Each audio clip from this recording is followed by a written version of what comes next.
Good morning to all of you. आज हम second part करने वाले हैं न्यूमेरिकल्स ऑफ किरचॉफ्स लॉ पे। सेकंड लॉ ऑफ किरचॉफ्स और फर्स्ट लॉ ऑफ किरचॉफ्स के बारे में डिटेल में हम स्टडी कर चुके हैं। मैंने आपको यह बताया था प्रीवियस लेक्चर में कि बेटा अप्लाई करना, किरचॉफ्स लॉ को अप्लाई करना आना चाहिए, उसके रूल्स आपको याद होने चाहिए। बेसिक न्यूमेरिकल मैंने पार्ट 1 में करवाए थे, आपने थोड़ी बहुत प्रैक्टिस भी की होगी। उसी लेवल के न्यूमेरिकल्स आपके एग्जाम्स में पूछे जाते हैं। कुछ इंपॉर्टेंट न्यूमेरिकल्स मैं इस वीडियो में लेके आया हूँ पार्ट 2 में आपके लिए, और बचे हुए कुछ इंपॉर्टेंट न्यूमेरिकल पार्ट 3 में आएंगे इसके। ठीक है, तो आपको आज फिर से मैं समझाने जा रहा हूँ। मैं एक बार रूल्स रिकॉल करवा देता हूँ कि एक तो होता है सबसे पहले नेमिंग, दूसरे नंबर पे डायरेक्शन चूज करना, तीसरे नंबर पे मैंने बताया था ईएमएफ पॉजिटिव होगी या नेगेटिव, वो डिपेंड करेगा हमारी डायरेक्शन पे। याद रखना, ईएमएफ में हम सिर्फ अपनी डायरेक्शन देखेंगे। अगर हम पॉजिटिव से नेगेटिव जा रहे हैं यानी हायर से लोअर तो नेगेटिव, अगर हम नेगेटिव से पॉजिटिव जा रहे हैं मतलब लोअर टू हायर तो पॉजिटिव। वो बड़ा सिंपल सा रूल है। फिर आता है पोटेंशियल ड्रॉप, IR। जब जब रेजिस्टेंस सर्किट में आएगा करंट के रास्ते में, तब तक पोटेंशियल का ड्रॉप होगा। और पोटेंशियल ड्रॉप पॉजिटिव होगी या नेगेटिव, ये डिपेंड करेगा कि अगर हमारी डायरेक्शन और करंट की डायरेक्शन सेम है तो potential drop will taken be negative, और अपोजिट डायरेक्शन है तो टेकन बी पॉजिटिव। सिंपल है। एक बार फिर से करते हैं तो आपको और भी समझ में आ जाएगा। देखिए, ये सर्किट है, डबल लूप का ये क्वेश्चन है। 2 लूप है, ओके, 2 लूप हैं तो नेमिंग इसमें ऑलरेडी कर रखी है। तो दूसरा रूल आएगा डायरेक्शन चूज कर लेते हैं।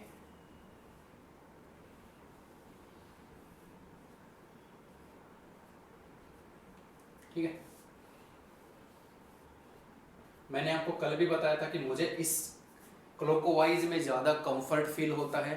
आप अगर कहोगे एंटी क्लॉकवाइज में करवाओ, क्लॉक में करवाओ, या एक क्लॉक एक एंटी में करवाओ, तो चलिए मैं आज कुछ अलग लेता हूँ, नहीं वरना आप कहोगे कि सर तो एक में करवा देते हैं। तो जैसे ये मैंने क्लॉक ले लिया, तो इसको अगर मैं एंटी क्लॉक ले लूँ तो कोई अफेक्ट नहीं पड़ेगा। ये मैंने एंटी क्लॉक ले लिया, चलो ठीक है, ये मैंने क्लॉक ले लिया, ये मैंने एंटी क्लॉक ले लिया। तो स्टार्ट करते हैं, एक लूप लेते हैं फिर दूसरे लूप की बात करते हैं। पहले इस वाले लूप को देखिए, loop number 1, loop A B C F A। Clear? ये वाला लूप नेमिंग हो गई, जहां से चले वहीं आ गई। क्लोज लूप में किरचॉफ्स लॉ लगती है। चलिए, क्या होगा कि जब यहां से A से B गए तो रास्ते में कोई नहीं, B से C गए तो एक EMF मिली। अब देखिए, पॉजिटिव का मतलब होता है हाइयर, नेगेटिव का मतलब होता है लोअर। हाइयर से लोअर हमारी डायरेक्शन जा रही है तो ये हो जाएगा -6। फिर ऐसे जाके ऐसे आना है रास्ते में। अच्छा, सबसे इंपॉर्टेंट बात, करंट तो रिप्रेजेंट किया ही नहीं, तो करंट रिप्रेजेंट कीजिए। देखिए यहाँ पे 2 सेल है, 6 वोल्ट 9 वोल्ट। तो मैंने आपको पहले ही बता दिया था 9 वोल्ट बड़ी बैटरी को ज्यादा प्रीफर करेंगे। यहाँ से मान लीजिए I करंट गया, यहाँ गया I, यहाँ जंक्शन आया, तो I का I1 पार्ट तो सीधा चला गया, या कह लो I में से I1 तो नीचे चला गया और I2 सीधा चला गया। I आया, सबसे इंपॉर्टेंट बात बता रहा हूं, I करंट आगे से आया, जैसे ही जंक्शन पे 2 पाथ हुए तो I का एक हिस्सा तो I1 बनकर नीचे चला गया और एक हिस्सा I2 सीधा चला गया। आप इसको I1 मानो या इसको I2, कोई फर्क नहीं पड़ेगा। यहां से I2 आ रहा है, I2 आ रहा है, I2 आ रहा है, यहाँ से I1 आ रहा है। तो यहाँ से देखो इस सर्किट में कितना करंट जा रहा था I, तो वापस भी कितना आएगा I। ये बात याद रखना, जितना करंट निकलता है उतना ही वापस आता है। चलिए अब करते हैं। 6 का काम खत्म हो गया था। नीचे जैसे ही मैं मुड़ा, तो जैसे ही मैं नीचे मुड़ा I1 करंट 1 ओम में से गुजर रहा है और हमारी डायरेक्शन और करंट की डायरेक्शन सेम है। तो पोटेंशियल ड्रॉप का फॉर्मूला क्या होता है? I into R। ये क्या हो जाएगा? सेम डायरेक्शन में नेगेटिव। फिर हम वापस आए F से A की तरफ, तो I2 करंट 3 ओम में से। अब हमारी डायरेक्शन और करंट की डायरेक्शन अपोजिट है, तो ये क्या हो जाएगा? 3I2 is equal to 0। बड़ा इंपॉर्टेंट है, इसको मॉडिफाई कर सकते हो आप। I1 उधर चला जाएगा, -3I2 इज इक्वल टू -6। ठीक है, अब हम सेकंड लूप की बात करते हैं। मैं सेकंड लूप उधर करवा देता हूं। ये देखिए loop second, C D E F C, C D E F C, ये मैंने लूप लिया। अब देखिए जरा, यहां से मैं चला तो 2 ओम में से आई करंट, और मेरी डायरेक्शन ऐसे है और करंट की डायरेक्शन भी ऐसे है, तो ये क्या हो जाएगा, माइनस पोटेंशियल ड्रॉप होगा -2i। आगे चला 9 वोल्ट, ये हायर है ये लोअर है, हमारी डायरेक्शन है ऊपर की तरफ, लोअर टू हायर, तो ये क्या हो जाएगा +9 वोल्ट। क्लियर। फिर आए इस तरफ तो 3 ओम रेजिस्टेंस और आई करंट, यानी पोटेंशियल ड्रॉप हो जाएगी 3i। पॉजिटिव नेगेटिव देखो, ये करंट की डायरेक्शन और ये हमारी डायरेक्शन सेम है तो नेगेटिव।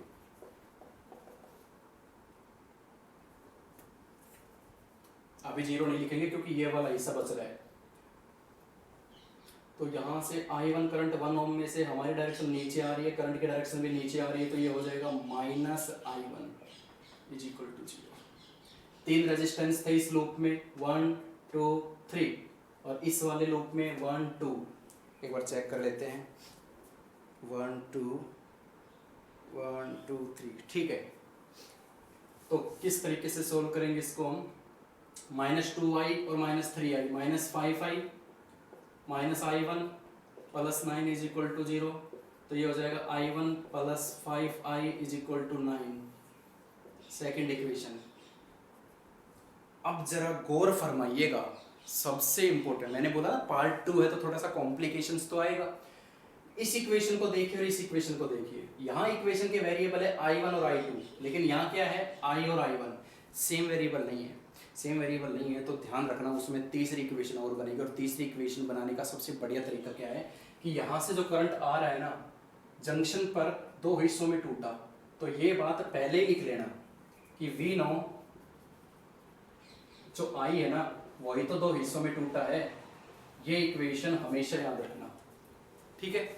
ये इक्वेशन कब यूज होगी, ये इक्वेशन उस समय यूज होगी जब दोनों इक्वेशन जो हम बनाते हैं ना, उनके वेरिएबल्स अलग अलग हो, उनको हम सोल्व ना कर पाए, तो ये वाली इक्वेशन जंक्शन वाला रूल जरूर लगेगा यहाँ पे, फर्स्ट रूल, ठीक है, कि जितना करंट एंटर कर रहा है उतना करंट बाहर निकल रहा है। I is equal to I1 + I2। अब आपको इसको सोल्व करना है, बस I की वैल्यू यहाँ पुट कर दीजिए, या I की वैल्यू, यहाँ तो I है ही नहीं, तो I की वैल्यू यहाँ पुट कीजिए। तो देखिए, put value of I in equation second, तो I1 + 5, I की वैल्यू ये पुट कर देते हैं, I1 + I2 is equal to 9। इसको सोल्व कर दें, 5I1 5I2 is equal to 9, I1 5I1 6I1 + 5I2 is equal to 9। अब बन गया हमारा काम। अब ये देखिए, अब देखिए फर्स्ट इक्वेशन I1 I2 और फोर्थ इक्वेशन I1 I2, अब वेरिएबल हमारे सेम है, अब हम इसको सोल्व कर सकते हैं। अब तुम्हारा काम आ गया, आप कोई सा भी मेथड लगा के इनको सोल्व कीजिए। चलिए कर देते हैं, I1 - 3I2 is equal to -6, 6I1 + 5I2 is equal to 9। कुछ भी नहीं करना, यहाँ I1 है, यहाँ 6I1 है, इसको 6 से मल्टीप्लाई करवा देते हैं, तो क्या बन जाएगा ये हमारे पास, 6I1 - 18I2 is equal to -36। इसको नहीं करवाना, ये तो सेम है ना, I1 + 5I2 is equal to 9। Subtract करवा देते हैं, cancel out, -18 - 5 that is -23I2 and is equal to -36 - 9 -45, minus से माइनस कैंसिल आउट, I2 की वैल्यू आई 45/23, 45/23। तो इस तरीके से वैल्यूज आती हैं।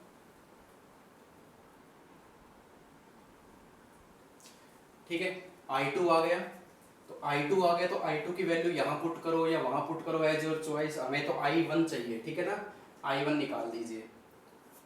तो इसको कर लेते हैं सोल्व। मैंने पहले ही बोला था, देखो बच्चों, अगर किरचॉफ्स लॉ अप्लाई करनी आ गई ना, वही सफिशिएंट, उसके बाद तो मैथ भरा पड़ा है इसमें। सिंपल मैथ यूज करना है और आपको इसको सोल्व कर देना है बस।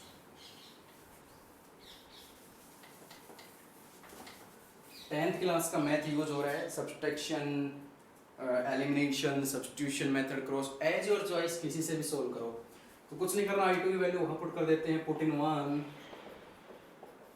1 that is i1 minus 3, i2 की वैल्यू है 45/23 इज इक्वल टू -6। इसको सोल्व करना है बस आपको, थोड़ा बड़ा जरूर जाएगा बट कोई बात नहीं, करना तो है ही। 35 से कितना बन जाएगा ये, 90 123 -6, i1 is equal to -6 135/23। LCM ले लेते हैं 18 1, दैट इज i1, तो i1 कितना आ जाएगा यहाँ से बच्चों, i1 आ जाएगा -3/23 एम्पियर। माइनस साइन, ये तो गड़बड़ हो गई भाई, माइनस साइन आ गया तो सोचो i1 माइनस आया है, i1 ये रहा जो नीचे बीच वाली आर्म में से गुजर रहा था, इसका मतलब करंट C से F नहीं जाएगा, करंट जाएगा F से C तक। याद रखना, मैंने पहले इसीलिए मैंने किरचॉफ्स की थ्योरी डिटेल में करवाई थी कि जब भी करंट आपका माइनस में आ जाए तो आप समझ जाओ कि करंट की डायरेक्शन जो हमने ली है ना, आंसर ठीक है, मैग्नीट्यूड ठीक है, लेकिन माइनस साइन डायरेक्शन को इंडिकेट कर रहा है, तो माइनस साइन का मतलब है i1 की जो डायरेक्शन हमने वहां पे ली है ना सर्किट में, वो गलत है, यानी करंट C से F नहीं जाएगा, F to C जाएगा, FC -3/FC, ठीक है। अगर आप FC लिख रहे हो ना FC, तो ये माइनस हटाना पड़ेगा आपको, ठीक है, हाँ, क्योंकि -3/23 का मतलब होता है CF जा रहा है करंट, तो माइनस का मतलब समझ में आना चाहिए। ये पहला न्यूमेरिकल था, बड़ा इंटरेस्टिंग था। अब दूसरे न्यूमेरिकल की तरफ चलते हैं। आज के सारे न्यूमेरिकल हमारे बढ़िया हैं, पेशेंस बनाए रखें, नोटबुक खोल के रखें, रफ नोटबुक उतारते रहें, खुद से सॉल्व करें, टेपे ना। दूसरे न्यूमेरिकल की तरफ चलते हैं, चलिए। ये 1 सेल, ये 2 सेल, ये 3 सेल है ना, अटपटा। चलिए,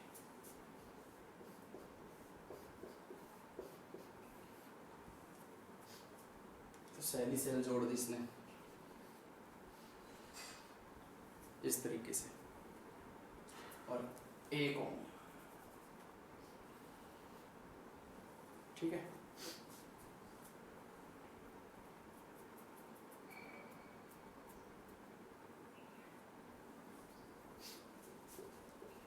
टू वोल्ट 1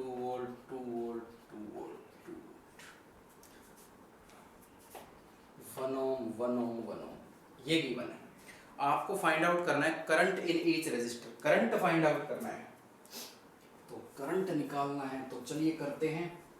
नेमिंग देते हैं पहले, A B C D E F G H। घबराने की बिल्कुल भी जरूरत नहीं है, ध्यान से देखिए, सस्पेंस बनाए रखें, सस्पेंस भी काफ़ी है और इसके लिए पेशेंस भी चाहिए, बोर बिल्कुल नहीं होंगे। तो देखिए किस तरीके से इसको सोल्व करेंगे। सारी की सारी बैटरी, सारी की सारी जो सेल मैंने ज्वाइन कर रखी है वो सेम EMF की है। तो यहाँ से मैं शुरुआत कर रहा हूँ। I1 करंट मैंने यहाँ से निकाला, यहाँ जंक्शन आ गया, I1 देखो मैंने I करंट यहाँ से निकाला है, I1 जैसे ही जंक्शन आया तो इस वाले हिस्से में I1 चला गया, तो सामने क्या इतना I2 जा रहा है, यहाँ I2 है, तो यहाँ फिर से जंक्शन आया, तो I2 में से I3 नीचे आ गया और I4 आगे चला गया, यहाँ से I4 जा रहा है, यहाँ से I4 जा रहा है, यहाँ से कितना जा रहा है, कितना करंट एंटर कर रहा था I2, तो यहाँ से भी I2 जाएगा, यहाँ से कितना करंट एंटर कर रहा था I1, तो यहाँ भी कितना आएगा I2, ठीक है।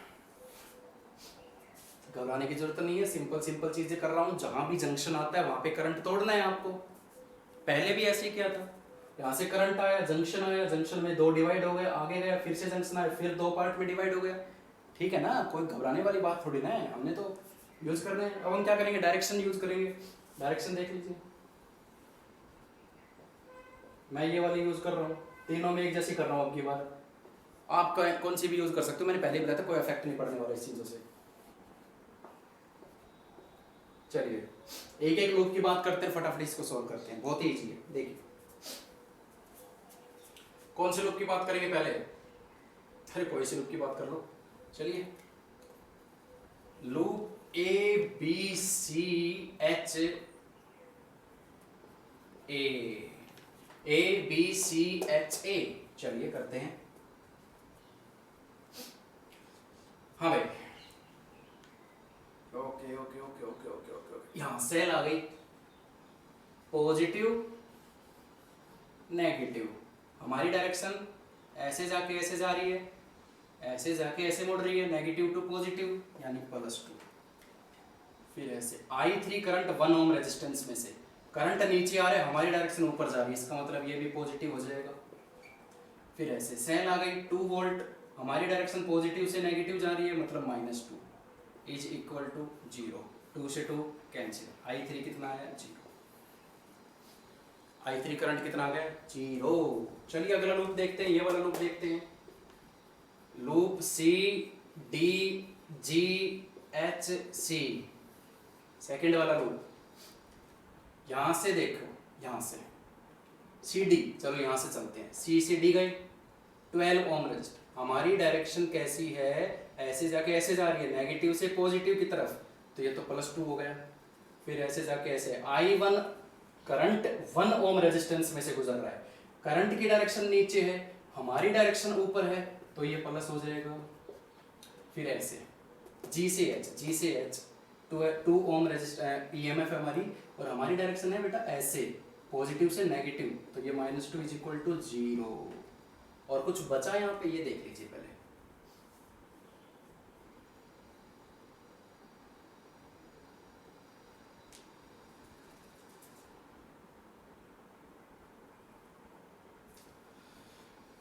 चलिए एक चीज और बच रही है, ध्यान दें, यहां से गए ये हो गया, ये रहा, यहां से वापस आए तो पोटेंशियल ड्रॉप हो गई, यहां से आए तो EMF आई, वापस जाएंगे H से C तक, तो I3 1 ओम रेजिस्टेंस में से आ रहा है, करंट की डायरेक्शन नीचे की तरफ है, हमारी डायरेक्शन भी नीचे की तरफ है, तो ये क्या हो जाएगा प्लस इज इक्वल टू 0, 2 से 2 कैंसिल आउट, तो I1 कितना हो जाएगा -I3, और I3 कितना है 0, तो I1 की वैल्यू भी कितनी आ जाएगी 0। ठीक है, अगले लूप की बारी आती है, last loop D E F G D, loop कौन सा आएगा D E F G D, यहां से यहां गए, देखो इसको देख लिया करो, एक एक करके चला करो, D से E जाना है, D से E गए, रास्ते में कौन मिला EMF 2 वोल्ट EMF, पॉजिटिव होगी नेगेटिव, तो इसके लिए हमारी डायरेक्शन देखनी पड़ेगी, हमारी डायरेक्शन ऐसे जा रही है नेगेटिव से पॉजिटिव, मतलब +2। फिर आना है E से F आई, ये मिला, यहाँ से करंट कितना जा रहा है I, तो I1 में से जा रहा है, हमारी डायरेक्शन ऊपर जा रही है, करंट की डायरेक्शन भी ऊपर आ रही है, तो माइनस हो गया। फिर जाना है F से G चले तो रास्ते में फिर से सेल मिली 2 वोल्ट EMF की, तो हमारी डायरेक्शन जा रही है पॉजिटिव से नेगेटिव, ही हो जाएगा -2। और फिर जा रहे हैं हम G से D गए तो रास्ते में I1 करंट मिला 1 ओम रेजिस्टेंस में से जो गुजर रहा है, तो करंट की डायरेक्शन नीचे है, हमारी डायरेक्शन भी नीचे है, तो ये पोटेंशियल ड्रॉप हो जाएगी इसकी negative I1 is equal to 0, 2 से 2 cancel, -I is equal to 0, -I is equal to I1 0 है, तो I भी कितना हो गया 0, सारा करंट 0 हो गया, सारा का सारा करंट 0 हो गया।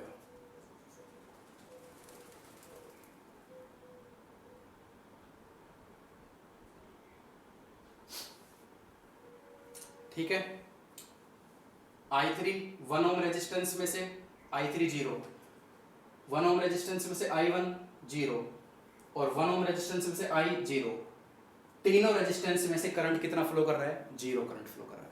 कितना कॉम्प्लिकेटेड डायग्राम था, लेकिन आंसर बड़ा सिंपल सा है, कुछ करने की जरूरत नहीं पड़ी, सॉल्यूशन होगा ही नहीं, बिल्कुल सारे कट गए, सब कुछ 0 आंसर आ गया। तो ये एक सेकंड न्यूमेरिकल था आपका, इंपॉर्टेंट न्यूमेरिकल है। नेक्स्ट न्यूमेरिकल देखते हैं किस तरीके का है।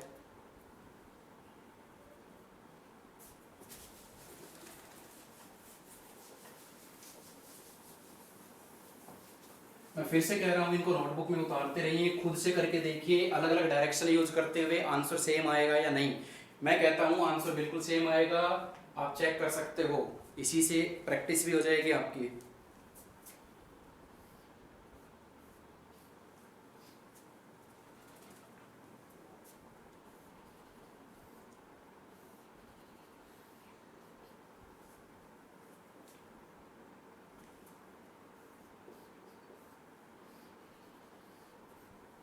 इस तरीके का डायग्राम है। 5 वोल्ट इसकी ईएमएफ गिवन है और 4 वोल्ट इसकी गिवन है। 200 ohm, 20 ohm, 60 ohm. Find out P Q R S as choice find out करना है। इसमें करंट फाइंड आउट करना है, करंट फाइंड आउट करना है, ठीक है। और एक चीज और बता देना चाहता हूं कि यहाँ पे एक एमीटर लगा रखा है जिसका रेजिस्टेंस 20 ओम है। यहाँ एक एमीटर लगा रखा है जिसका रेजिस्टेंस कितना है 20 ओम। तो मैंने एमीटर नहीं रिप्रेजेंट किया, सिर्फ और सिर्फ रेजिस्टेंस रिप्रेजेंट कर दिया है। तो उसने क्वेश्चन ई में ये पूछा गया है कि एमीटर की रीडिंग कितनी आएगी, एमीटर कितनी करंट की रीडिंग हमें देगा।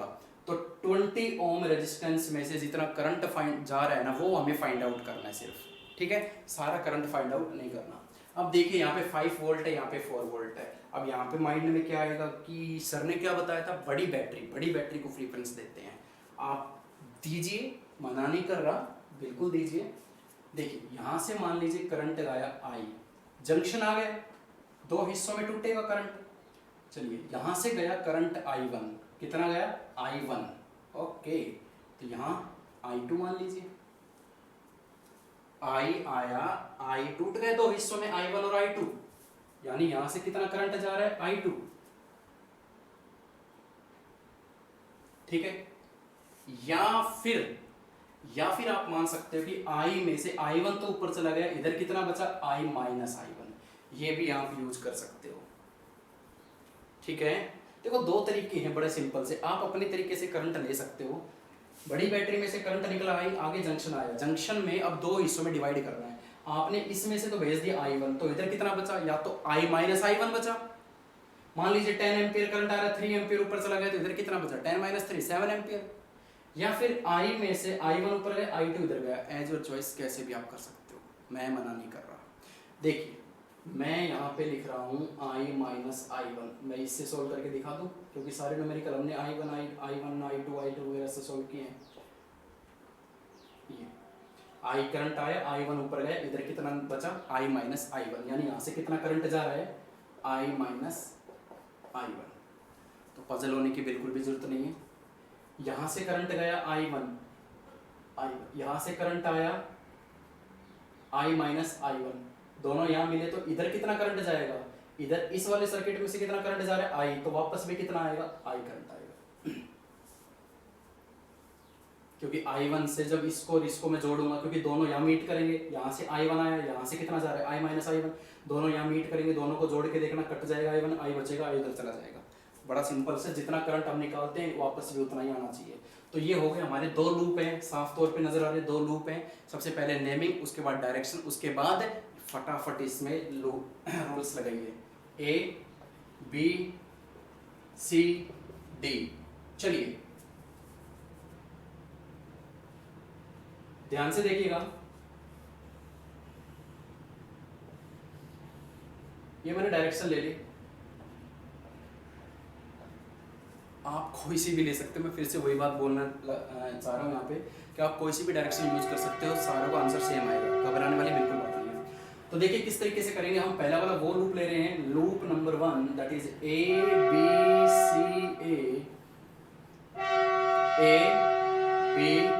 C A। तो किस तरीके से इसको सॉल्व करते हैं, सेम हमारे वही रूल्स हम लागू करेंगे।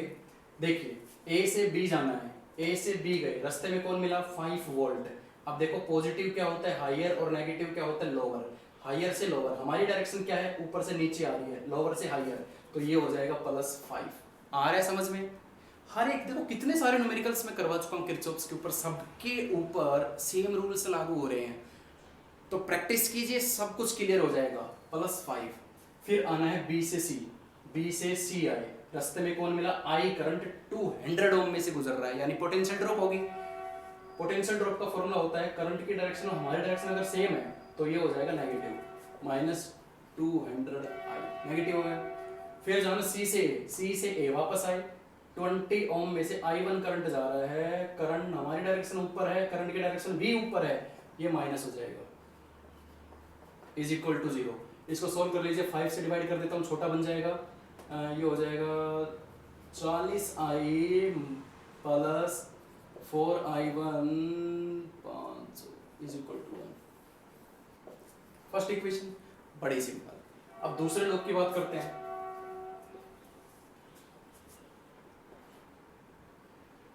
चलिए दूसरे लोग की बात करते हैं। A D C A, A D C ए से डी, ए से डी गया तो ये मिला 4 वोल्ट। 4 वोल्ट मतलब हमारी डायरेक्शन ये जा रही है उधर से उधर, पॉजिटिव से नेगेटिव, ये हो जाएगा -4। ऊपर गए तो 60 में से इतना ओम करंट जा रहा है, पोटेंशियल ड्रॉप होगी, करंट की डायरेक्शन हमारी डायरेक्शन दोनों सेम है, ये देखिए, तो ये नेगेटिव होगा 60i माइनस i1। फिर जाना है सी से ए, सी से ए वापस आए, 20 ओम i1 करंट ऊपर जा रहा है, हमारी डायरेक्शन नीचे, तो ये पॉजिटिव हो जाएगा, 20i1 इज इक्वल टू 0। चलिए सॉल्व करते हैं इसको। -4 minus 60i plus 60i1 plus 20i1 is equal to 0। ये हो जाएगा i1 -4 minus 60i plus 80i1 is equal to 0। 4 से डिवाइड कर सकते हो, छोटा बन जाएगा, ये हो जाएगा -15i plus 20i1 is equal to 1। ये उधर आ जाएगा, प्लस बन जाएगा, 4 से मैंने डिवाइड कर दिया, सेम है।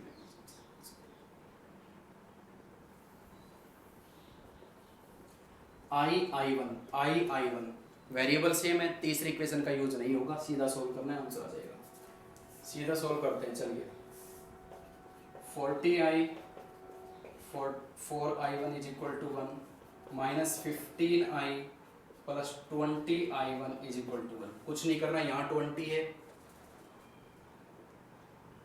यहाँ 4 है, तो इसको 5 से मल्टीप्लाई कर दो ना, तो ये कितना बन जाएगा, देखिए 200i 20i1 is equal to 5।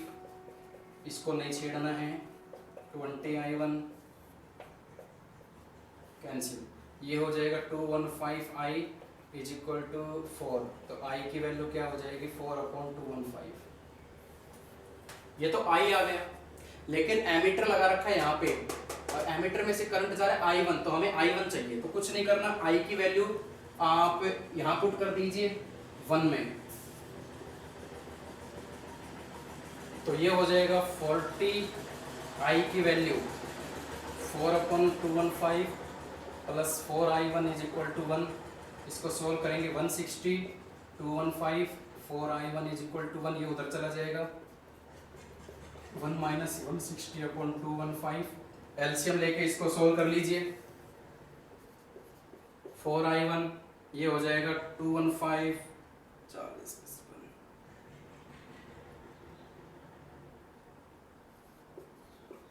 55/215। तो i1 कितना आ जाएगा, 55/215, 4 अपॉन में आ जाएगा, ठीक है। इसको सोल्व कर लीजिए, 5 से आप इसको डिवाइड भी कर सकते हो, ये देखिए 11/543 इंटू 4 दैट इज 11/172 एम्पियर। इसको पॉइंट में बनाना है तो बना लीजिए, 0 पॉइंट समथिंग आ जाएगा, ये आपका 0.064, ये आ जाएगा 0.064 एम्पियर। तो बड़ा ही सिंपल सा न्यूमेरिकल है, डायग्राम देख के पजल मत होना, रूल्स फॉलो करना, नेमिंग करना, डायरेक्शन चूज करना, करंट निकालना और सीधा सोल्व कर देना, रूल्स अप्लाई करना। रूल्स अप्लाई करने आने चाहिए, उसके बाद तो कॉमन मैथमेटिक्स यहाँ पे यूज हो रहा है, ठीक है। तो ये जितने भी मैंने न्यूमेरिकल्स आज करवाए हैं, इनको सोल्व करने की प्रैक्टिस करना, अपनी अलग डायरेक्शन, जो डायरेक्शन मैंने ली है उससे नहीं, फिर तो फायदा क्या होगा। इनको पॉज करिए वीडियो को, सर्किट डायग्राम बना लीजिए और अपने, जैसे मैंने क्लॉक लिया तो आप एंटी क्लॉकवाइज लगा के इसको सोल्व करके देखिए, आंसर बिल्कुल सेम आएगा, ठीक है। तो हर एक न्यूमेरिकल, जितने भी मैंने 7-8 न्यूमेरिकल अभी तक करवाए हैं, पार्ट 1 और पार्ट 2 मिला के, हर एक न्यूमेरिकल को अपनी अलग डायरेक्शन से सोल्व कीजिए। इस लेवल के न्यूमेरिकल्स आपको पूछे जाते हैं एग्जाम्स में, ठीक है। तो पढ़ते रहिए, आज के लिए इतना ही, थैंक यू।